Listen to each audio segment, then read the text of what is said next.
Hey Tiffany, I'm glad that my board games that I used to know video struck home with you. Why would you think I know anything about having board games that I might have outgrown? Because honestly, it's not like I could have too many board games. Wouldn't it be wasteful to have a bunch of board games sitting around that you didn't play?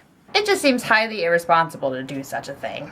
Isn't the thought of a board game just sitting there on a shelf, not being played, the saddest thing you ever heard? When you run out of places to start putting them all. Or even worse, your board game hoarding, becomes genetic? Is it genetic? So there you have it. To answer your question, I don't really get rid of games that I think I've outgrown. I save them for my kids if I think that they might be appropriate for them. Games leave this house in one of two ways. One, I kick my husband's butt completely at the game so he can't handle it and just gets rid of it. He trades it out of the house.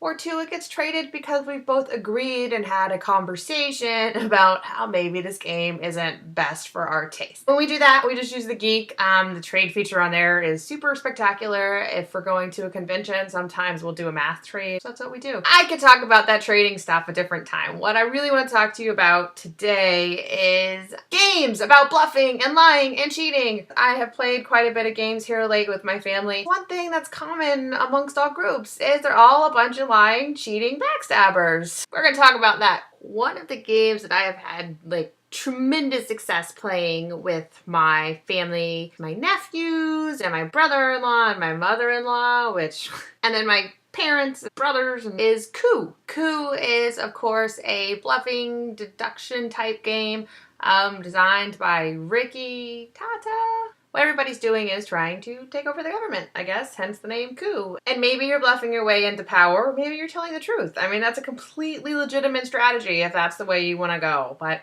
it's more fun if you lie.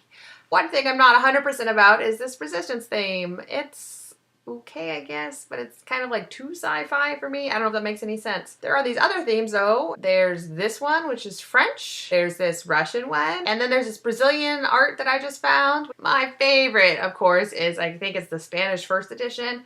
And just look at it. A game that really surprised me that my family loved was Kakerlaken, Cockroach Poker. It's a game by Jacques Zimet. And what you're trying to do is get rid of your cards, but not get rid of your cards, because if you get 4 of a certain type of animal, you're out, you lose, or you lose if you get rid of all your cards.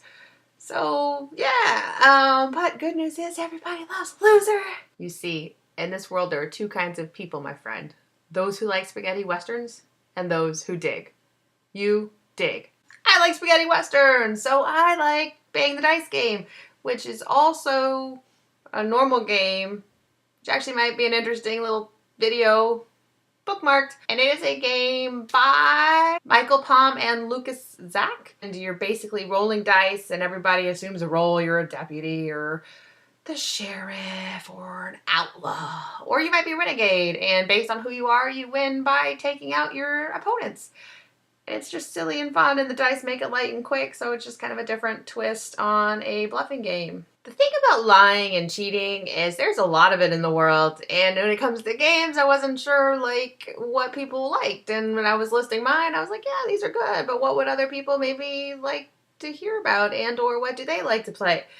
So I asked the Twitterverse, and things that I got in response were Netrunner, One Night Ultimate Werewolf, Skull and Roses, Masquerade, Powwow, Saboteur, Cheaty Mages. So one of the games that a lot of people have also said they loved and responded really well to when I said, hey, I got this to play with my family, was Avalon, which of course is also the Resistance. Surprise, surprise, there's going to be a coup de resistance. We are going to have 10, count them, 10 people playing Resistance via a Google Hangout for a boardcast.